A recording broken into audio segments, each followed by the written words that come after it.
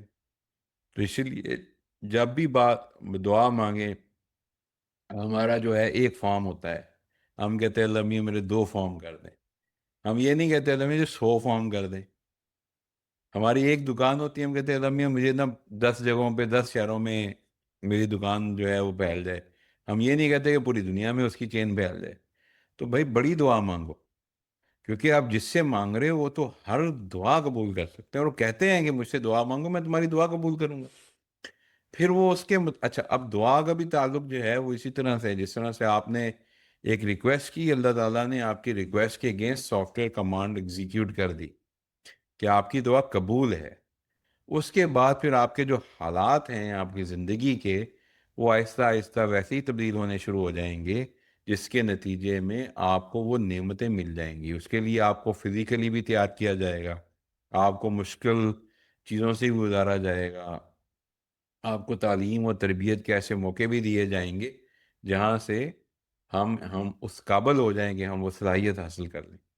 اس کی میں ابھی ایک واقعہ دیکھ رہا تھا کہ سلطان صلاح الدین ایوبی، ان کے فادر نے دعا مانگی کہ اللہ تعالیٰ مجھے ایک ایسا بیٹا دے جو جب دنیا میں آئے تو وہ بیت المقدس کو آزاد کرے۔ اسی طرح سے ان کی والدہ نے بھی یہ دعا مانگی تھی۔ اللہ تعالیٰ نے، اور یہ شادی سے پہلے دونوں دعا مانگتے تھے، تو پہلے تو اللہ تعالیٰ نے ان دونوں کی آپس میں شادی کروا دی۔ والدہ بہت غریب تھیں، والد وزیر تھے، شادی ہو نہیں سکتی تھی، لیکن حالات ایسے بنے شادی ہو گئی۔ شادی ہونے کے بعد ان کے اوپر مشکلات بھی آئیں۔ جس ریاست میں تھے، جس دور میں تھے، وہاں سے ان کے والد کو ہٹا دیا گیا، تو وہ پھر زنگی سائٹ پہ چلے گئے۔ تو اب دیکھنے میں تو بڑی مشکل آئی تھی، لیکن مشکل آنے کا نتیجہ کیا ہوا کہ ان کے والد کی اور ان کے والد کے نیچے ان کے بیٹے کی تربیت ایسی ہوتی رہی، اس کو وہ حالات ملنے شروع ہو گئے کہ وہ جا کر آخر میں کئی سالوں کے بعد انہوں نے سلطان صلاح الدین ایوبی نے پھر بیت المقدس کو آزاد کروا لیا۔ وہ دعا کی قبولیت ہی تھی جس کے نتیجے میں ان کی زندگی میں اچھا وقت بھی آیا، مشکلات بھی آئیں، پریشانیاں بھی آئیں، ساری ان کی تربیت کے لیے تھیں، اور ان سارے اچھے اور مشکل حالات ان کو اسی ڈائریکشن میں ہی لے کے جا رہے تھے۔ اگر آپ بڑی دعا مانگیں گے، کوئی بڑی شخصیت بننا چاہیں گے دنیا میں، تو ظاہر ہے پھر آپ کی تربیت تو اسی طرح سے ہی ہوگی نا۔ تو آپ کو مشکلات بھی ویسی آئیں گی، آپ کو محنت بھی اتنی کرنی پڑے گی، آپ کی تربیت کے نتیجے میں ہی آپ اس قابل ہوں گے۔ تو اسی لیے ہمیں یہ سمجھنے کی ضرورت ہے کہ جب بھی ہم دعا مانگتے ہیں تو دعا کی قبولیت میں ٹائم لگے گا، کیونکہ ہم اسباب کی دنیا میں رہتے ہیں۔ دعا قبول ہو گئی، نتیجہ آنے میں ٹائم لگتا ہے۔ نتیجہ کیسے آئے گا؟ جس طرح میں اب یہ عارف بیٹھا ہوا ہے، چھوٹا سا ہے، ابھی یہ کہے گا میں نے ڈاکٹر بننا ہے، تو کل تھوڑی ڈاکٹر بن جائے گا۔ اس کا آٹومیٹیکلی پھر اس کا دل بایو پڑھنے میں لگے گا، اس کو میتھ سمجھ میں نہیں آیا کرے گی، آگے جا کر پھر یہ آٹومیٹیکلی کسی اچھے ڈاکٹر، کسی اچھے ٹریننگ سینٹر یا ٹیچر کے پاس چلا جائے گا۔ تو اس کے حالات اللہ تعالیٰ ویسے بنانے شروع کر دیں گے۔ تو اسی لیے جب بھی دعا مانگیں، ایک تو ہر وقت دعا مانگتے رہیں، چھوٹی دعا بڑی دعا، ہر دعا اللہ تعالیٰ سے کرنی ہے۔ ہمارے پاس مسئلہ یہ ہے کہ ہم جو اپنا چیز ہوتی ہے اس کی دعا مانگتے ہیں، اور وہ بھی اپنی حیثیت کے مطابق مانگتے ہیں۔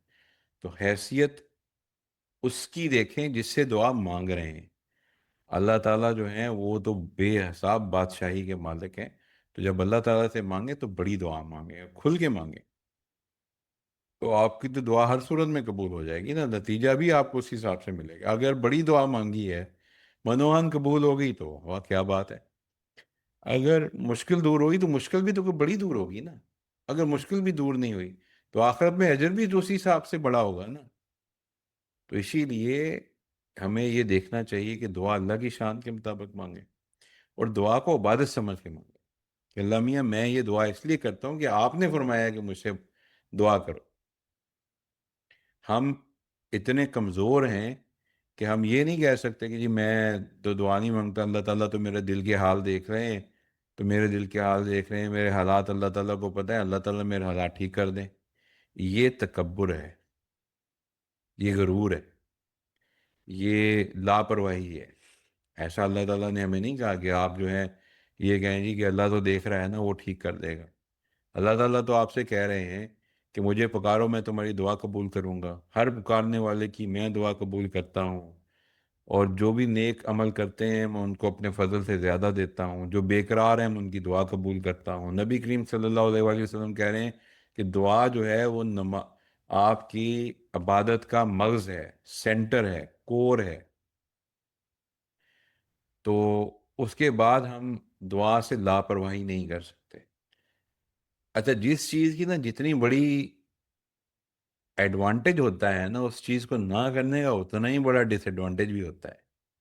دیکھیں مثال کے طور پر آپ کہیں گے میں نے وزیر اعظم بننا ہے، اب نہیں بنے گا تو ظاہر ہے پھر آپ اتنا ہی بڑا لاس ہے نا۔ تو اسی طرح سے اللہ تعالیٰ نے قرآن پاک میں جو فرمایا تھا کہ مجھے پکارو میں تمہاری دعا قبول کروں گا، اس کے ساتھ ایک چیز اور فرمائی ہے، جو لوگ میری عبادت سے تکبر کرتے ہیں وہ ان قریب ذلیل ہو کر جہنم میں داخل ہوں۔ یعنی جو لوگ اللہ تعالیٰ سے دعا نہیں کرتے اور اللہ تعالیٰ کی عبادت سے تکبر کرتے ہیں وہ جہنم میں داخل ہوں گے۔ عبادت سے تکبر کا کیا مطلب ہے؟ عبادت سے تکبر کا مطلب یہ ہے کہ جس وقت اس عبادت کا ٹائم ہو اس وقت پہ آپ وہ عبادت نہ کریں۔ روزوں کا ٹائم آ گیا، آپ نے روزے نہیں رکھے، اس کا مطلب کیا ہوا؟ نماز کا ٹائم آ گیا، ہم نے نماز نہیں پڑھی، اس کا کیا مطلب ہے؟ اس کا مطلب ہے کہ ہم نے اللہ تعالیٰ کا حکم کو اگنور کر دیا ہے۔ اگنورنس کا کیا مطلب ہے؟ کہ ہم نے اس کو ویلیو نہیں دی، یعنی ہم اپنے آپ کو بڑا سمجھ رہے ہیں نا، ہم کہتے ہیں نہیں یار ہم بڑی چیز ہیں، ہماری کمفرٹ زیادہ امپورٹنٹ ہے، اللہ تعالیٰ کا حکم امپورٹنٹ نہیں ہے۔